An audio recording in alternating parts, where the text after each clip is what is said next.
Good day, guys. Bing here. Today we're going to try this one. Yeah, something like this one.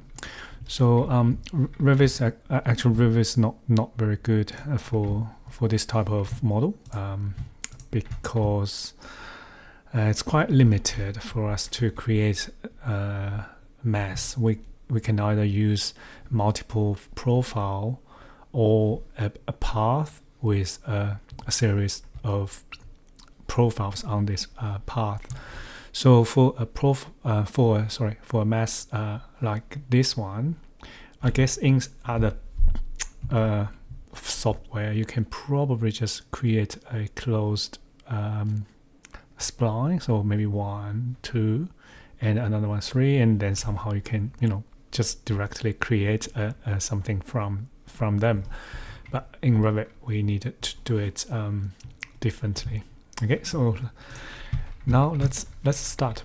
So we are going to use conceptual mass for this one. So let's go to create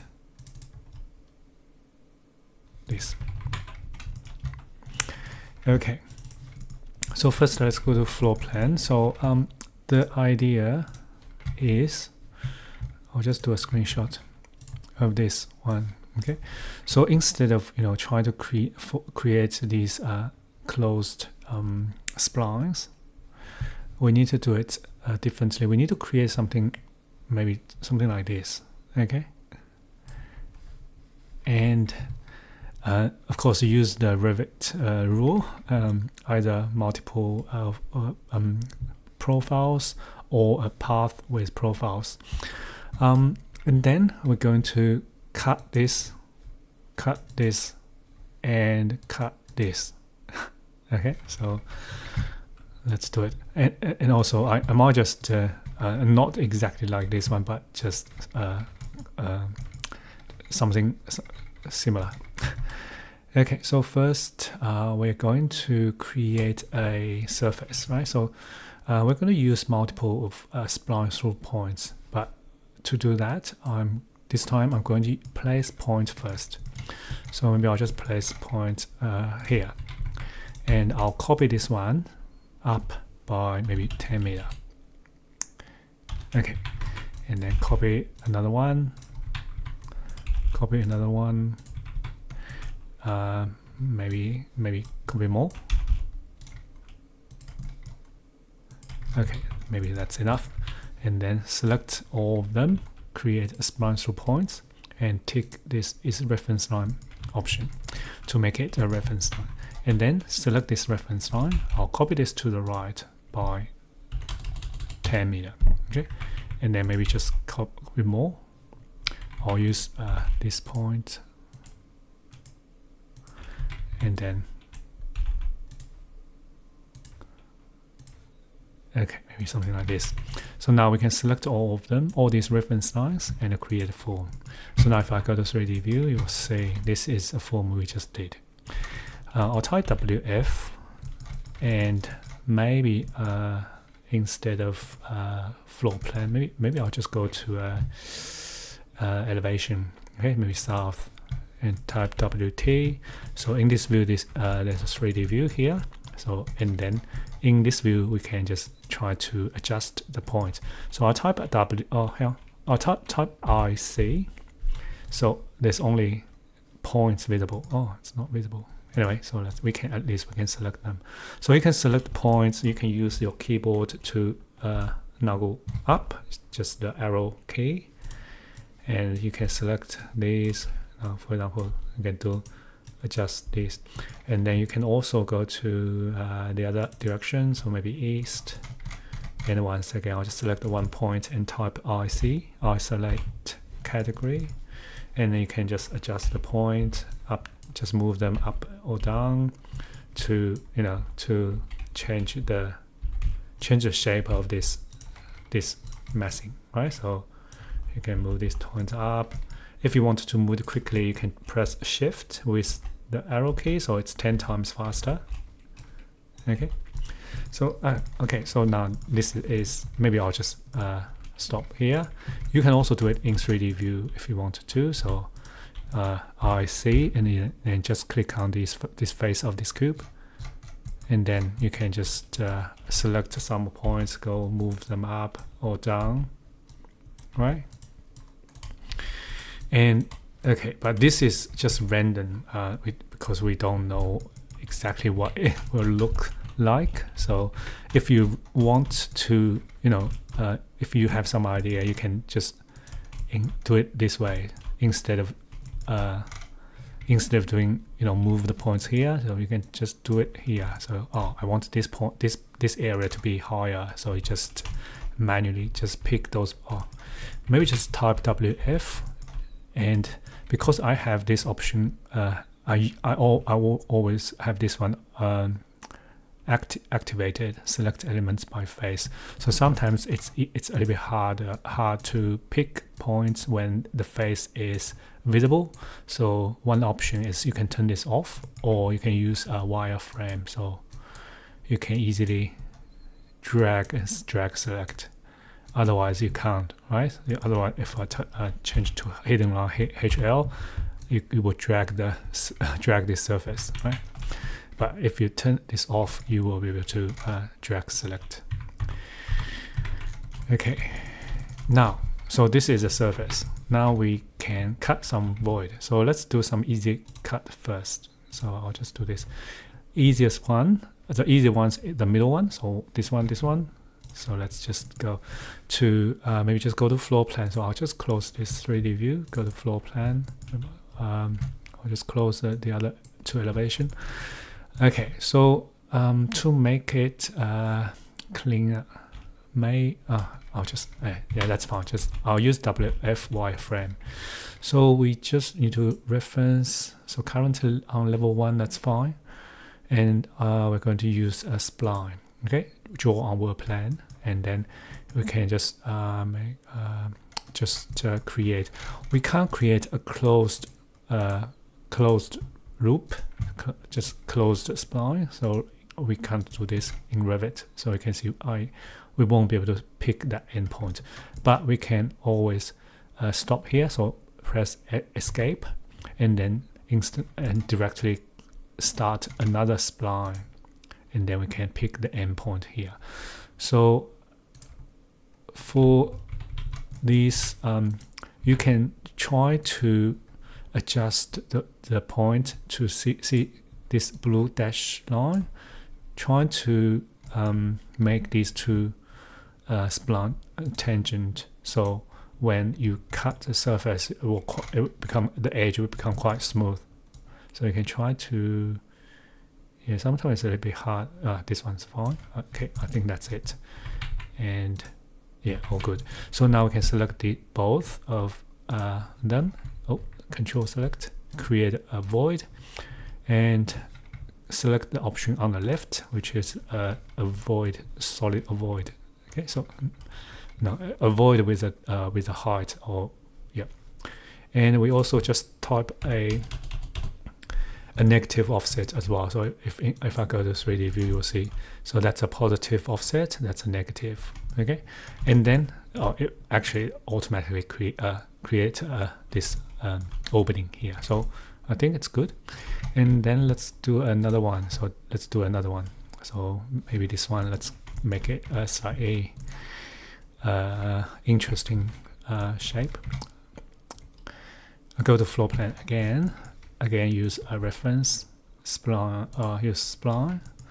So maybe this one we want it to be, maybe start here, go follow this shape, maybe go a little bit crazy, or and then here, and then escape, and then directly start another one and finish here, and then select.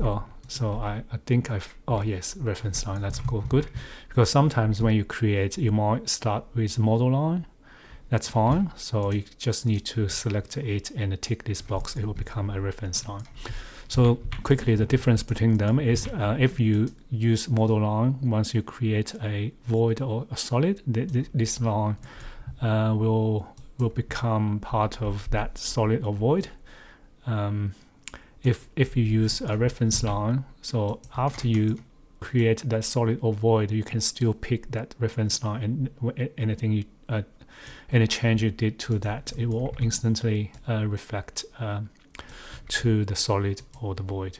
Okay, so most of the time use reference line. Try to I think that's all good. And another difference between them is the visibility. So when you load this into a project or another mass, model line is visible, reference line is not. Okay, so I think this is good. Select both reference line and go create a void form. So pick the one on the left and also type in a negative offset. Now go to 3D view. It should automatically cut. Sometimes if it doesn't cut the surface, you can go use manually cut it. Okay, so then we need to cut this bit. This bit is a little bit tricky because we can't create this void just by when we do a normal family extrusion in generic model, we can create two profile. So for example, this one and this one, and select them together, and then we can create something like this one. But in mass, we can't do that. So we have to break it up. We need to cut along here.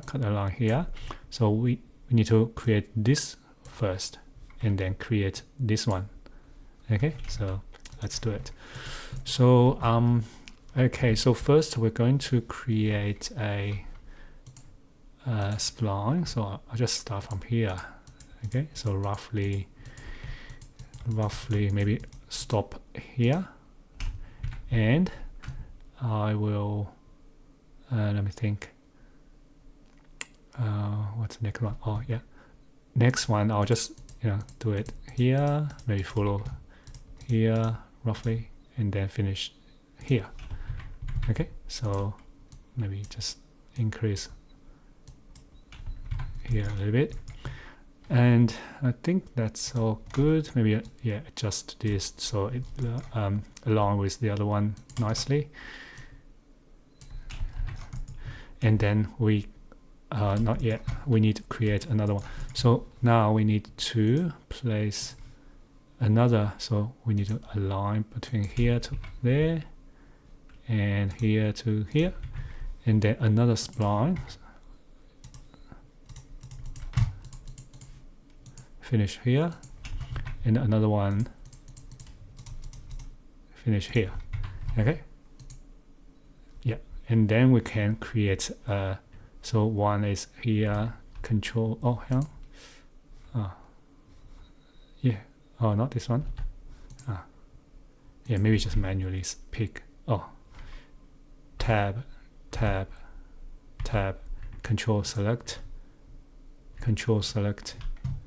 and tab, control select. So see this 1, 2, 3, 4. Okay, so create a void, and again pick the one on the left, and then here give it a negative offset. So let's have a look in 3D view. Yep, beautiful. Okay, so and then the last one, so let's here, so see, sometimes you can pick this 1, 2, 3, 4 by just single click, and then create a void, pick the one on the left. My rev is struggling. Anyway, okay, so let's go to 3D. This is it. So don't worry too much about this, because once you load into a project or a different mass, they are invisible. Okay, so now let's quickly have a look. New project. So I just use none because yeah, that's the easiest way to create a project without anything. So okay, so go load this one into that project. Okay, it's very slow. Just click and that's it. So and escape. Now let's go to 3D view, and this is it. Change the shade SD so you can see. Okay, so now you can start to try to adjust because this is quite ugly, right? So you can go back to the mass file and start to, I think, what's the easiest way to do this? So sometimes you don't need so many points. You can actually reduce the number of points. You can directly pick those points and delete some of them, so make it slightly easier to adjust, and also change wireframe will also help. So like you can delete some points if you want that part to be a little bit smoother, and then you can just adjust those points by, you know, like in 3D view, or you can just go click on this and then just try some luck to do it here. Yeah, you can use keyboard. Oh yeah, it's a bit slow because we already have this mass and a solid and void there. So every time you change one point, it will calculate calculate the whole thing.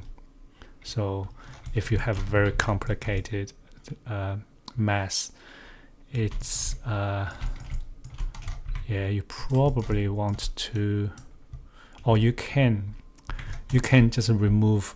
You can even remove the solid and the void, and only adjust the point. And once you are happy, you can create those again, solid and void again. Okay, so I think yeah, it's still quite hang on, still quite ugly. So how can I quickly let's try shift arrow, just make it more dramatic, maybe. Shift arrow. And also when you use shift arrow, so if you zoom out, the amount of, you know, distance will become greater, and if you zoom in, it will, yeah, you know how it works, right? Exactly the same as the, you know, the arrow, just 10 times the distance. Okay, so I think that's all good. Let's don't waste time on this. So overwrite, and let's go to 3D view in this project. Okay, so now we have something there. And then what can we do to this? So usually you probably want to create some, you know, roof. Yeah, this is actually very ugly, but anyway. So you can use roof by face. Okay, so and then pick this and create a roof. And sometimes sometimes there will be some issue with Revit will say, oh, you can't create a roof. It's probably because it's some of the, you know, surface too steep. Like if I need to show you what happens if, you know, if I move this point up by a lot of distance and create a very, you know, steep, you know, something like that. Maybe hang on, where's this point? Maybe move this point down. So create, and also you can also move it horizontally. So it doesn't need to be, you know, in the exactly same same place. So now we have a very, you can see this this edge is very steep. So now if I load this into the project, it might break the roof. Let's try to break the roof. Oh, it looks like it's still working. Oh, it's not sure yet. So because we need to click on update to face to update the roof, but I suspect it will break. Oh, it's not. Anyway, so just okay, so maybe I'll stop here just to demonstrate. Sometimes when you have a very steep edge, it might break the roof. So if that's the case, just need to try to get rid of this edge. So but this is fine. And another thing you can do is with this one is you can also use sloped glazing onto this. Okay, so this is not working because this slope glazing, there's nothing at all. So what we can do is we can just set some grids. I'll try to increase this a little bit because my computer is very slow. Otherwise, it will take like 5 minutes or 10 minutes to get the result. So yeah, get some mullions or Control C, Control V, and everything here is fine. So I will use the system panel, so it won't change anything here. Okay, so we just need to wait. It might not work because it works. Okay, so yeah, so you can see we can also apply sloped glazing onto this. So I think this is it. Yeah, so it's not very straightforward, but yeah, this is the only way I can make this work. If you find a better solution, better idea about how to create this one, please let me know. Okay, so that's all. Thanks for watching. I will see you next time. Thank you. Bye.